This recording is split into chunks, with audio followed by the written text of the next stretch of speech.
He succeeds Shaibu Ramadan Matesa, who has been assigned other duties. Furthermore, she has assigned a senior diplomat, Ambassador Major General Baraka Naziad Mkeremi, to be a new Tanzania's ambassador to Malaysia. In other news, Tanzania and Uganda have agreed to transform the port of Tanga into a regional energy hub, a move aimed at stimulating economic growth and strengthening energy security across the region. The agreement follows bilateral talks between President Samia Suluhu Hassan and Ugandan President Yoweri Museveni at the State House in Dar es Salaam. Here's a story by Sarah Mafuru, read by Esther Deus. A small table carrying a landmark agreement with the potential to reshape the energy landscape not only for Tanzania and Uganda, but for the entire East African region and beyond. The signed document laid the foundation for a new partnership that will transform Tanga into a regional energy hub. The agreement follows high-level discussions between President Samia Suluhu Hassan and Uganda President Yoweri Museveni, who is on a 2-day state visit in Tanzania.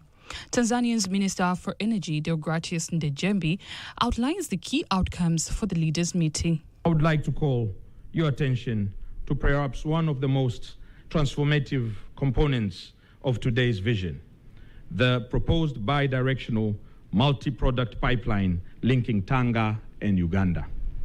Traditionally, petroleum pipelines are designed to transport products in one direction from a refinery to a domestic market. The vision before us is significantly more ambitious.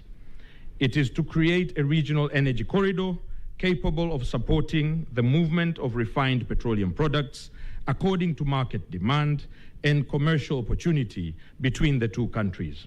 Petroleum products refined at Hoima will be transported to markets in Tanzania, neighboring countries, or for export through the port of Tanga.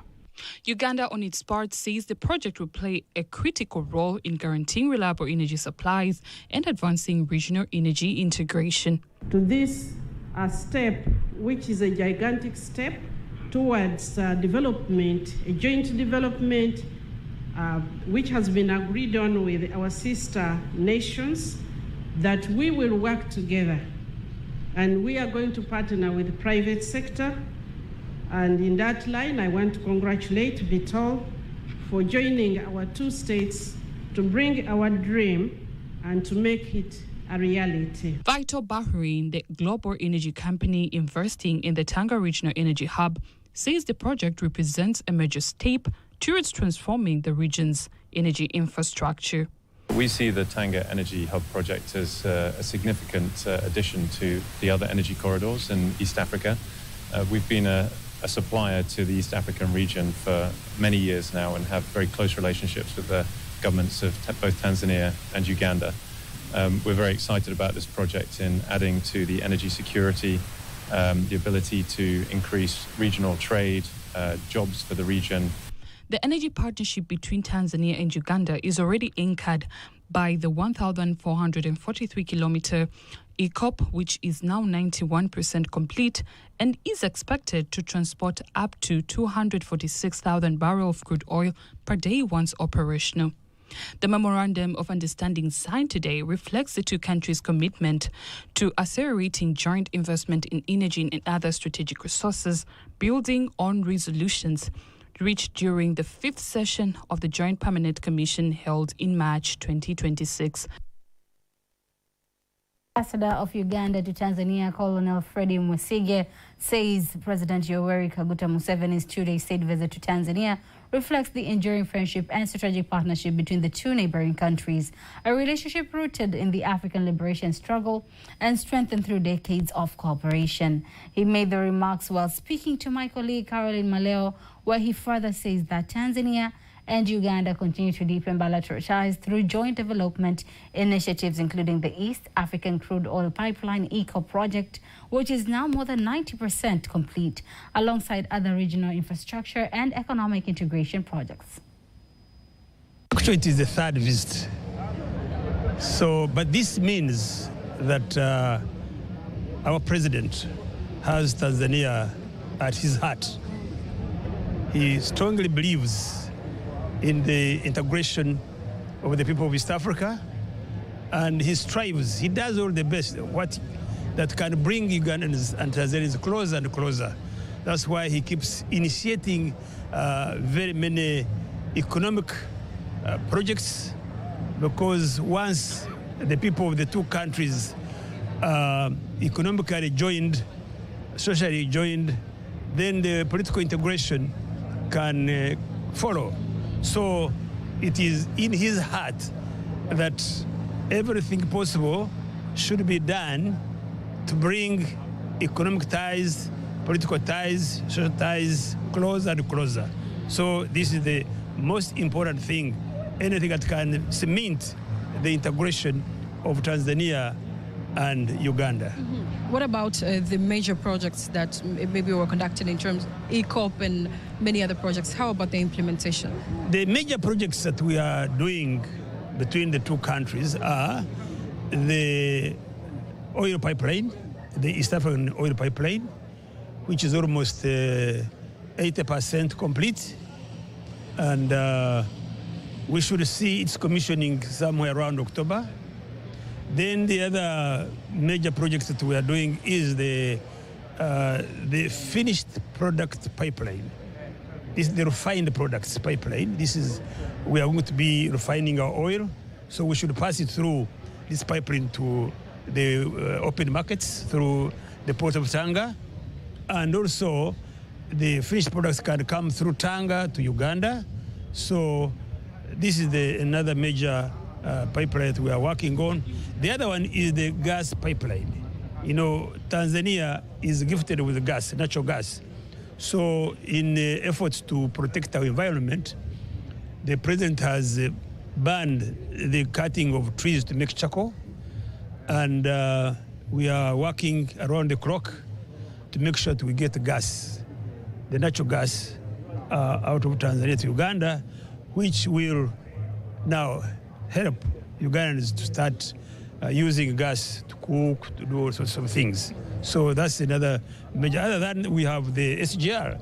We are going to connect the SGR from Isaka in Tanzania to Mrongo to Mpondwe. Mpondwe is in Uganda. From Mrongo we go to Chikagati to Mpondwe, and maybe eventually to Kisangani. But that's another major project that we are working on. It's a feasibility study. And of course, there is the connectivity of electricity. So all those projects are going on. There is also the joint exploration of oil in Tanzania around Lake Eyasi. So those are major projects that we are working on that we anticipate that will uplift the economic and social situation of both countries. Thank you very much, Caroline. Thank you so much, Your Excellency. That was His Excellency Freddie Musige, the Ambassador of the Republic of Uganda to Tanzania. Former President of the United Republic of Tanzania, Dr. Jakaya Kikwete, has urged African countries to give equal weight to quality education as it strives to expedite its infrastructure projects through new initiatives reached during the Africa 50 and Infra for Africa Forum 2026. Nasa Kingu attended the forum and has prepared the following report.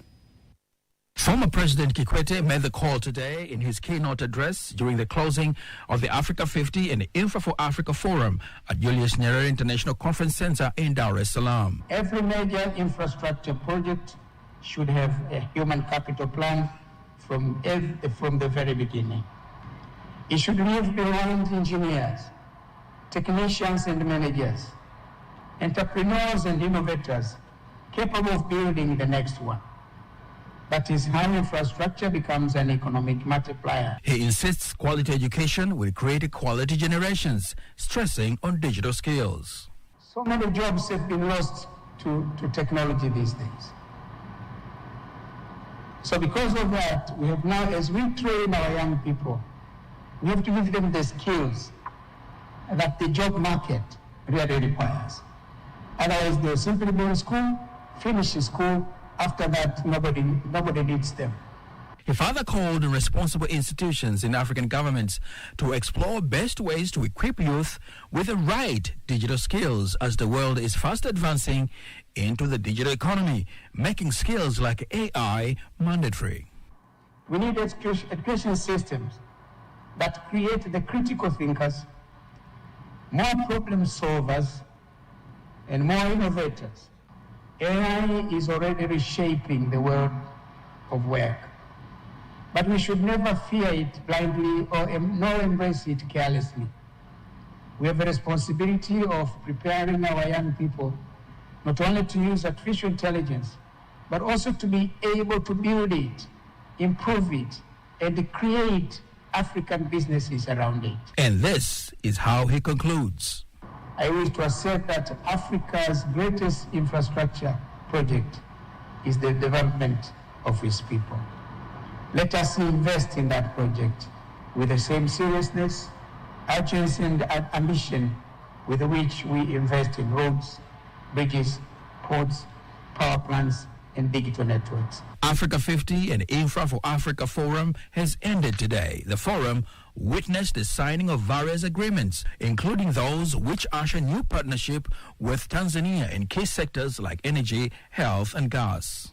Reporting from Julius Nyerere International Conference Center in Dar es Salaam, Nasa Kingu, TBC News. Development stakeholders from various sectors praised the just-ended Africa 50 and Infra for Africa Forum, insisting it's time to put words into action. Nasa Kingu has more. The end of the historic Africa 50 and Infra for Africa Forum here in Dar es Salaam, Tanzania.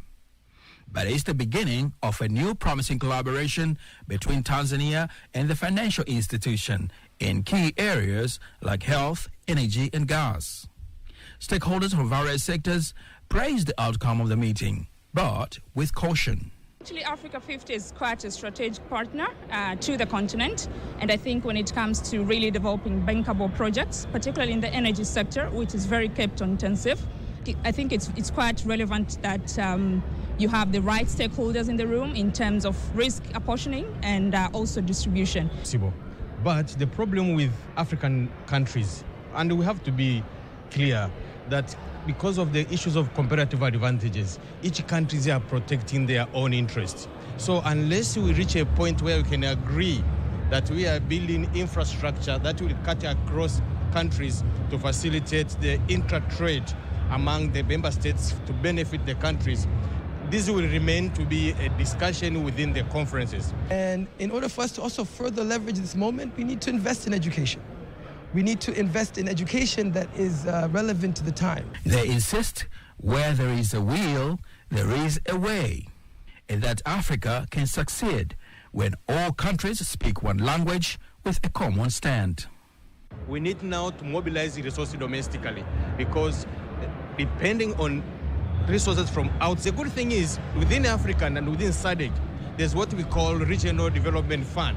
It's now being discussed where our countries are going to subscribe, and once they have signed, then we will have a pool of capital that countries can borrow and invest on the infrastructure and the projects that can deliver to the people of these countries. I'm keen to also, hear from the commercial banks within Tanzania, but also within the continent on how they'll be playing the role to delivering these ambitious plans. At the end of the day, we're transactional. We're in business. We are trying to make as much as we can from the resources we have so that the future of Tanzania is secure. And when we talk about security, we talk about security from all perspectives, economic, energy, everything. Then they suggest way forward. I think what I would really wish to happen will be to commission more projects within the continent, and particularly for a country like Tanzania, as we look towards the Vision 2050, I think it's quite timely that we sort of move into action. It's a question of commitments. The African leaders need to now to have a political commitment. This is the only way we can deliver and turn away from these conferences into deliverables that can deliver to the country member states. Tanzania is on the right track. And we are in a position of leverage, not compromise. And ultimately, everything has to be about impact, social impact. This is DIRA 2050 is about social inclusivity, economic inclusivity, ensuring that whatever we do impacts positively on the lives of Tanzanians. They can feel it. That's why Mama Samia said delivery. That two-day high-level event brought together over 1,200 delegates, focusing on accelerating infrastructure delivery and public-private partnerships under the theme, A Decade of Economic Impact, from Ambition to Delivery. Reporting from Julius Nyerere International Conference Center in Dar es Salaam, Nasa Kingu, TVC News. Thank you very much, Nasa Kingu. As Africa 50 and IFA for Africa Forum ends, Tanzania businessman, entrepreneur, philanthropist, and billionaire Mohamed Dewji says he believes regional cooperation and synergy are essential for Africa's economic success and competitive advantage. Speaking to TBC News during the climax of Africa 50 and IFA for Africa Forum held in Dar es Salaam, the Mattel president and CEO insisted Tanzania has made great strides in infrastructure development, giving the country distinct economic leverage over neighboring nations and beyond. If you see, Tanzania is invested heavily on the SGR, where they've spent billions of dollars. They've invested producing power, because without power there is no development. And we're doing the Mwalimu Nyerere or the Stigler's Gorge generation. We need to invest money in transmission, so that is a brilliant initiative. And I think also our ports are working much better. We're investing a lot of money in roads and airports. So I think Tanzania is in the right trajectory, and if we do fix our infrastructure, I believe Tanzania's GDP should be able to grow double digits. From currently growing at 6%, we have a potential to go to 10%. He furthermore stresses effective resource mobilization and management to turn vision into tangible action. I believe in the United States of Africa. I think no individual country can be siloed and can have full development. If you want to mix synergies and work together, I think this will bring great success to the African continent. This is my view. We have money, but the problem is our money is sitting with insurance companies and in banks with treasury bills and treasury bonds.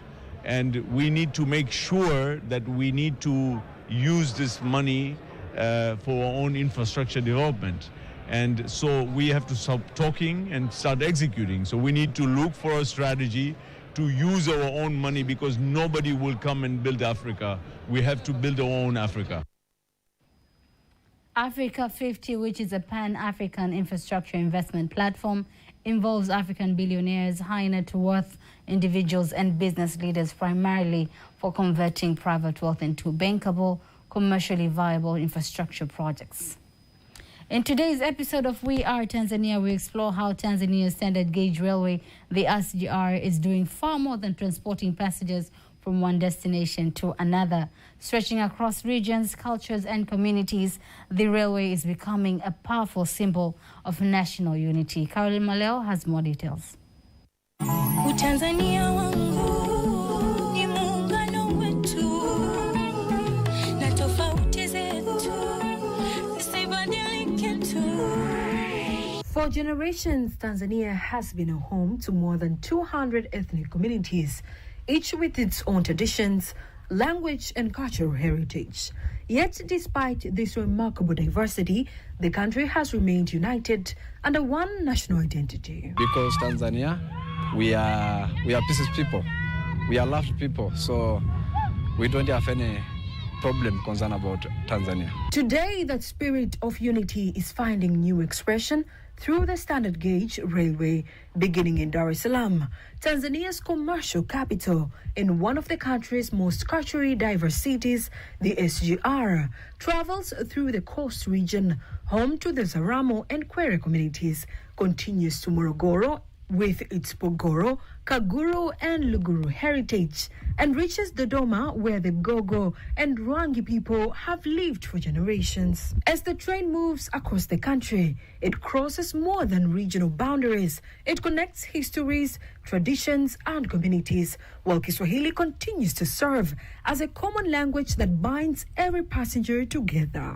Inside a single carriage, a trader from Dar es Salaam may sit behind a farmer from Morogoro, a university student traveling to Dodoma, or a family visiting relatives from another part of the country. Every journey creates new conversations, new friendships, and a deeper appreciation of Tanzania's cultural richness. By March 2026, more than 5.5 million passengers had traveled on the Dar es Salaam-Morogoro-Dodoma route, reflecting not only the growing confidence in modern rail transport, but also the increasing movement of people, ideas, and opportunities across the country. In many ways, every coach has become a classroom without walls, every station a meeting point of cultures, and every journey another chapter in Tanzania's story of unity and nationhood. This growing investment in infrastructure is also strengthening Tanzania's standing beyond its borders. This week, Dar es Salaam has hosted the Africa 50 General Stakeholders Meeting and the Infra for Africa Forum, bringing together more than 1,200 policymakers, investors, development finance institutions, and infrastructure leaders from across Africa and beyond. The forum reflects growing international confidence in Tanzania's infrastructure transformation and its strategic role in advancing regional connectivity and investment across the continent. That momentum is also reflected in the state visit of the Ugandan President, Yoweri Kaguta Museveni, whose discussions with President Samia Suluhu Hassan has focused on strengthening bilateral cooperation, including transport connectivity, trade, and regional integration. As East African nations continue investing in modern infrastructure, projects such as the Standard Gauge Railway are expected to facilitate the movement of people and goods while supporting shared economic growth across the region. The railway's history does not end in Dodoma. Construction continues westward through Tabora, Isaka, and Kigoma, extending the country's modern transport network while bringing communities even closer together. The 368-kilometer Dodoma-Tabora section and the 341-kilometer Tabora-Isaka section are strengthening national connectivity, while the 506 kilometers Tabora-Kigoma line, valued at more than 6.2 trillion Tanzanian shillings, is expected to transform Kigoma into a major trade gateway and reduce travel time between Dar es Salaam and Kigoma to approximately 7 hours once completed. Behind every kilometer of track lies the dedication of thousands of Tanzanians whose efforts are helping build infrastructure that will serve generations to come. For we are Tanzania. The Standard Gauge Railway is more than steel, concrete, or engineering. It is the thread stitching together the fabric of the nation, carrying not only passengers and goods, but also hope, opportunity, and a shared national identity. As its wheels continues to roll from the shores of the Indian Ocean towards Western Tanzania, the SGR reminds us that while Tanzanians may differ in culture, language, and traditions, they remain united by one enduring identity, Tanzania. Caroline Maleo, TBC News. Utanzania wangu ni muungano wetu na tofauti zetu zisibadilike tu.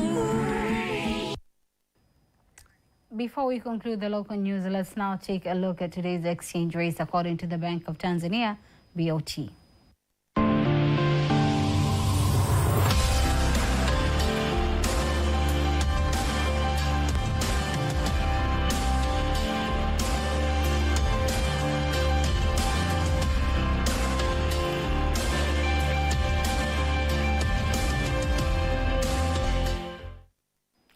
Don't miss TBC News every weekday to know all the latest in exchange rates. Sports news up next.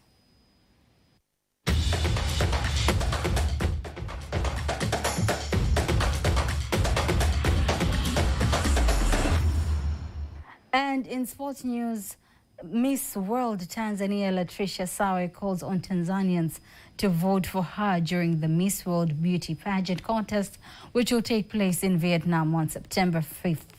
Speaking in Dar es Salaam, Sawe says she is well prepared to face any challenges during the competition, hoping that she'll surprise the world by becoming Miss World 2026. Very well, and I'm quite confident that I'm going to do wonders in this Miss World stage this year in Vietnam. For my fellow Tanzanians, I ask you to keep on supporting me through prayers, through voting systems, through anything that comes in your mind that you think it's going to be positivity and it's going to help us take Tanzania into a next level. Thank you, and I'll appreciate all the support that you give. We are very proud that this is not the beginning of our journey together. We had the privilege of hosting Letitia and the other contestants during Miss World Tanzania, and today we welcome her back as the representative for Tanzania to the world. So, hongera sana. We wish you every success. We know that you will not only carry your own dreams with you, but also the pride, the beauty, the culture, and the spirit of Tanzania. During the competition, Sawa will wear different styles of clothes from Tanzanian designers, aimed at showcasing the richness of Tanzanian traditions to the world. The event occurs while Tanzania has signed an agreement to host the 74th Miss World Festival in May 2027. That is sports news, and now before we wind up the news bulletin for tonight, let's take a look at the weather forecast for the next 24 hours. A warm welcome to you and thank you for joining us. This is 24 hours of the forecast from Tanzania Meteorological Authority starting from tonight 9 p.m. For tonight, the entire country is expected to be dry and cooler temperatures are still expected over most part of the country, with the lowest minimum temperature of 8 degrees of centigrade over Njombe region, followed by 9 degrees of centigrade over Mbeya region. For tomorrow, wind is expected to flow at the speed of 30 kilometers per hour over Lake Victoria, Lake Nyasa, and the entire coast, and at the speed of 20 kilometers per hour over Lake Tanganyika and Lake Rukwa. The state of the lake is expected to be slight to moderate, while the state of the sea is expected to be moderate. And now let us see of the weather details. Over Kagera region, we expect partly cloud condition, thundershowers over a few areas, and sun periods. For Tanga, Pembe and Unguja ISOs, Dar es Salaam, Pwani including Mafi ISOs, Lindi, and Mtwara region, we expect partly cloud condition, light rain showers over a few areas, and sun periods.